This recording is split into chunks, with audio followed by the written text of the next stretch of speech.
अस्सलाम वालेकुम क्लास 9 क्या हाल चाल है बच्चों आप लोगों के। उम्मीद है बेटा आप सब खैर खैरियत से होंगे। आपके यूनिवर्सल हाई स्कूल ने आप लोगों के लिए ऑनलाइन क्लासेस स्टार्ट की हैं। उस सिलसिले में बेटा आज हम बायोलॉजी पढ़ेंगे और लेक्चर नंबर हमारा 28 होगा। चैप्टर नंबर 4 का लास्ट पार्ट हमारा रह गया है, उसको हम आज कंटिन्यू करेंगे, कंपाउंड और कम्प्लेक्स टिश्यूज़ को। याद रखें बेटा ये काफ़ी इंपॉर्टेंट लॉन्ग क्वेश्चन है, शॉर्ट में भी आ सकता है। ठीक है, तो अपनी बुक्स ओपन कर लें, पेंसिल निकाल लें ताकि हम इसको स्टार्ट कर सकें। आज हम इसकी एक्सरसाइज के जो शॉर्ट क्वेश्चंस हैं, लॉन्ग क्वेश्चंस हैं, उनको भी थोड़ा सा डिस्कस करेंगे जो एक्सरसाइज में दिए हुए हैं। ठीक है, तो ओपन करें बुक्स, शाबाश। उम्मीद है बेटा आप लोगों ने अपनी बुक्स ओपन कर ली होंगी। स्टार्ट करते हैं। कंपाउंड और complex tissues. A plant tissue composed of more than one type of cells is called compound और complex tissue. Xylem and phloem tissues are found only in vascular plants are examples of compound tissues। कहता है कि जो हमारे पास plant tissues हैं, plant के अंदर जिनके अंदर एक से ज़्यादा टाइप के सेल्स मौजूद हैं, तो उनको हम क्या नाम देते हैं, कंपाउंड टिश्यूज का। तो आगे चलते हैं बेटा। तो जाइलम और फ्लोएम टिश्यूज जो हैं वो हमारे पास वस्कुलर प्लांट्स के अंदर नज़र आते हैं। अब हमारे पास प्लांट्स की दो कैटेगरीज हैं। कुछ प्लांट्स ऐसे होते हैं जो वेस्कुलर बंडल्स जिनमें होते हैं, कुछ प्लांट्स ऐसे होते हैं जिनमें वेस्कुलर बंडल्स नहीं होते। अब वेस्कुलर बंडल क्या है बेटा, आप लोगों पीछे छोटी क्लासों में पढ़ते आ रहे हैं जाइलम एंड फ्लोएम। जाइलम जो है वो वाटर की ट्रांसपोर्ट करता है प्लांट्स में, और फ्लोएम जो है वो फूड की ट्रांसपोर्ट करता है। तो कुछ प्लांट्स ऐसे हैं जो बड़े हैं, बड़े प्लांट्स जो होते हैं उनके अंदर वेस्कुलर बंडल्स यानी जाइलम और फ्लोएम मौजूद होते हैं, तो उसको हम कहते हैं वेस्कुलर प्लांट्स। और जिनमें ये नहीं होते तो वो नॉन वेस्कुलर प्लांट्स हो गए, यानी जो छोटे छोटे होते हैं पौधे, ठीक है, जैसे धनिया, पुदीना, ये छोटे छोटे पौधे, इनमें वेस्कुलर बंडल्स की जरूरत नहीं होती। इनकी इतने हाइट में एब्जॉर्ब करते हैं तो ऐसी डिफ्यूजन के थ्रू ऐसी पहुंच जाता है इनमें पानी और खाना। क्लियर हो गया। तो स्टार्ट करते हैं हम सबसे पहले अपना जाइलम टिश्यू। तो देखें लिखा हुआ है xylem tissues are responsible for the transport of water and dissolved substances from roots to aerial parts. कहता है कि जाइलम जो है वो क्या करता है, ट्रांसपोर्ट करता है पानी की रूट्स से कहाँ तक, एरियल पार्ट्स यानी स्टेम्स, लीव्स तक। Due to the presence of lignin, the secondary walls of its cells are thick and rigid। कहता है कि इसमें लिग्निन मौजूद है तो उनकी जो सेकेंडरी वॉल है वो थिक और स्ट्रॉन्ग होती है, रिजिड होती है, सख्त होती है। That is why xylem tissues also provide support to the plant body, और ये सपोर्ट प्रोवाइड करते हैं। Two types of cells are found in xylem tissue। दो तरह के सेल्स होते हैं, एक है वेसल एलिमेंट्स और दूसरे होते हैं ट्रिकॉइड्स।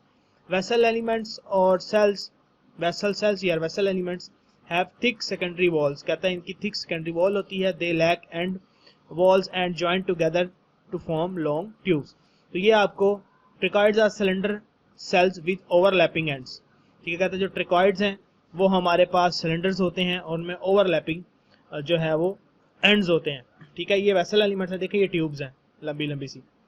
ठीक है, ये आपके पास क्या है, ऐसे लंबी लंबी सी ट्यूब्स मौजूद हैं, एक दूसरे के साथ जुड़ी हुई हैं। लेकिन जो वैसा एलिमेंट्स हैं वो ओवरलैपिंग एंड्स हैं, ये ऐसे पॉइंटेड होते हैं तो एक दूसरे को ओवरलैप कर रहे होते हैं।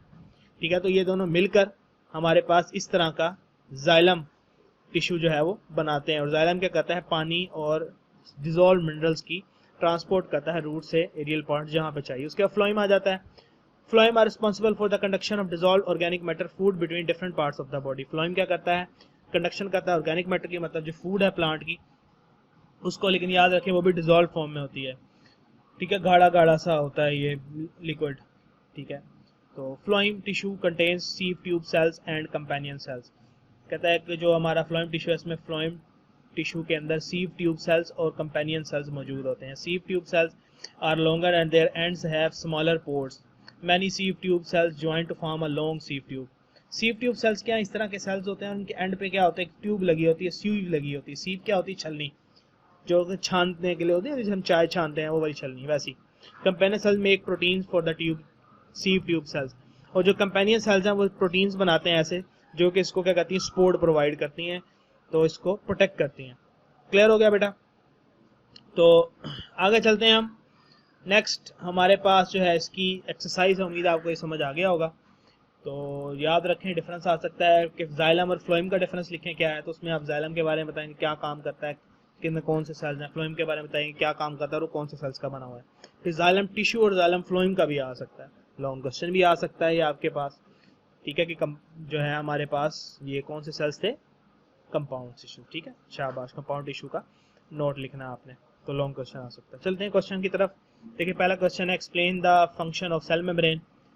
तो इसमें सेल मेम्ब्रेन के फंक्शंस को आपने एक्सप्लेन करना है। देखिए वर्ड आ गया एक्सप्लेन का, अगर अब तो ये है शॉर्ट क्वेश्चन में, तो शॉर्ट क्वेश्चन में तो आप 2 नंबर के लिख देंगे कि सेल मेम्ब्रेन क्या क्या काम करती है, सपोर्ट प्रोवाइड कर रही है, शेप में हेल्प कर रही है, इलास्टिसिटी देती है, ठीक है, बैरियर सेमी परमेबल मेम्ब्रेन का काम कर रही है, बैरियर का काम कर रही है। लेकिन अगर एक्सप्लेन आ गया तो एक्सप्लेन में आपने देखना है क्या करती है सेल मेम्ब्रेन। देखिए endocytosis, exocytosis, active transport, passive transport, ठीक है, तो ये सारे काम सेल मेम्ब्रेन करती है। फैसिलिटेटेड डिफ्यूजन होती है, सेल मेम्ब्रेन के अंदर प्रोटीन्स होती हैं, याद हो आपको मैंने पढ़ाया था। तो ये आप सारे उनकी फिर लिख के उनकी थोड़ी थोड़ी डेफिनेशंस लिखेंगे। आगे चले तो देखें लिखा है describe the structure of cell wall. तो सेल वॉल का स्ट्रक्चर लिखें तो इसमें सिर्फ आपने स्ट्रक्चर बताना होगा सेल वॉल का, जिसमें प्राइमरी और वो जो आपने सेकेंडरी सेल वॉल पढ़ी थी वो सेल वॉल सारा आ जाएगा इसमें। न्यूक्लियस का स्ट्रक्चर में फंक्शन है, तो इसमें फंक्शन और स्ट्रक्चर दोनों बताने हैं आपने। उसके बाद देखें तो describe the structure and function of endoplasmic reticulum and Golgi bodies. तो एंडोप्लाज्मिक रेटिकुलम लिखेंगे आप, उसके साथ उसका स्ट्रक्चर है कि वो क्या होते हैं, वो चैनल्स होते हैं, ठीक है, उसकी टाइप्स हैं वो आ जाएंगी, गोल्जी भी पूरा पूरा आ जाएगा इसमें। लॉन्ग क्वेश्चन है नहीं सारे, डिस्क्राइब एक्सप्लेन लॉन्ग है। Formation of function of lysosome, इसमें लाइसोसोम्स वाला पूरा टॉपिक आ जाएगा। Explain what would happen when a plant and animal cell placed in a hypertonic solution. कहता है कि क्या होगा जब हम एक प्लांट सेल को हाइपरटोनिक सॉल्यूशन में लिखेंगे। तो ये आप लोगों को अगर याद हो तो हम लोगों ने वहाँ पे ऑस्मोसिस के अंदर ये डिस्कस किया था, या वाटर प्रॉब्लम्स के अंदर भी इसका answer hypertonic solution as a solution जिसमें सोल्यूट ज़्यादा है। तो जब उसके अंदर हम एक सेल को डालेंगे तो सेल का पानी क्या होगा, निकल के सॉल्यूशन में आ जाएगा और सेल क्या हो जाएगा, श्रिंक हो जाएगा, ठीक है। तो इसके अंदर आप ये लिख देंगे। नेक्स्ट चले तो लिखा है describe the internal structure of chloroplast and compare it with that of mitochondria. तो डिफरेंस आ गया क्लोरोप्लास्ट और माइटोकॉन्ड्रिया के जो स्ट्रक्चर का है वो डिफरेंस लिखना है हम लोगों ने, ठीक है। क्लोरोप्लास्ट किसका बना हुआ है, माइटोकॉन्ड्रिया का स्ट्रक्चर कैसा, इसका डिफरेंस आ जाएगा। टर्गर प्रेशर आ जाएगा ये, ठीक है। तो ये वो प्लांट प्रॉब्लम्स के अंदर मैंने आपको मार्क कराया था टर्गर प्रेशर क्या होता है, टर्गर किसको कहते हैं, तो इसमें आप वो लिख देंगे। उसके बाद relationship between cell function and cell structure. तो कहता है कि आपने रिलेशनशिप बताना है सेल के फंक्शन और सेल के स्ट्रक्चर्स के दरमियान, यानी कौन सा फंक्शन कौन सा सेल का स्ट्रक्चर, मतलब कौन सी ऑर्गेनेली क्या फंक्शन करती है। तो उसमें सारी ऑर्गेनेलीज का नाम और उनका आगे फंक्शन आ जाएगा। उसके बाद देखते हैं प्रोकैरियोट और यूकैरियोटिक सेल का डिफरेंस लिखना है, ये भी मैंने आपको डिफरेंस करवा दिया हुआ है पीछे, ठीक है। उसके बाद आगे चलें, नेक्स्ट तुम्हारे पास लिखता है कि explain how surface area to volume ratio limits the cell size, ठीक है। तो ये वाला टॉपिक अभी हमारा रहता है, ये हमने एंड में करना है, लास्ट टॉपिक है हमारा, ये मैंने आपको नहीं करवाया था, तो जब करेंगे तो उसका आंसर आ जाएगा। ये हमारा लेक्चर नंबर 29 होगा इंशाल्लाह इसके ऊपर, तो इसमें हम ये वाला अपना कवर करेंगे। नेक्स्ट चलें तो लिखा हुआ है describe the major animal tissues in term of their cell specificities, location and function. तो इसमें एनिमल टिश्यू सारे आएंगे, ठीक है, साथ आप उसके सेल के बारे में बताएंगे कहाँ मौजूद है और उसका फंक्शन क्या है।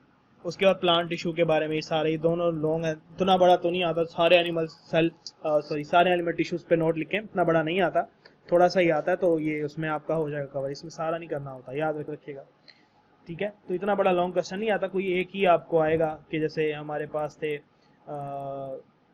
मसल टिश्यू एग्जाम्पल ले लेंगे, मसल टिश्यूज के बारे में लिखें, तो उसमें मसल टिश्यू में मुख्तलिफ मसल टिश्यूज थे, कार्डियक मसल्स थे, ठीक है, स्केलेटल मसल्स थे, स्मूथ मसल्स थे। तो वो शॉर्ट क्वेश्चन की बात करें, सेल थ्योरी के पॉइंट्स हैं, इसमें लिखेंगे आप ल्यूकोप्लास्ट और क्रोमोप्लास्ट का फंक्शन लिखेंगे, ये आपको क्लोरोप्लास्टिड्स के अंदर मिलेंगे, उसकी टाइप्स हैं। उसके बाद डिफ्यूजन में और फैसिलिटेटेड डिफ्यूजन में डिफरेंस लिखेंगे, हाइपरटोनिक और हाइपोटोनिक सॉल्यूशन में डिफरेंस लिखेंगे, ऑस्मोसिस के अंदर आपको ये मिलेगा, ठीक है। उसके बाद ये कुछ टर्म्स हैं, इनकी डेफिनेशंस, ठीक है। तो ये आप लोगों ने कल ही, अगर किसी चीज़ का आपको आंसर नहीं मिलता तो आपने बिला झिझक मुझसे पूछ लेना है, ठीक है बेटे।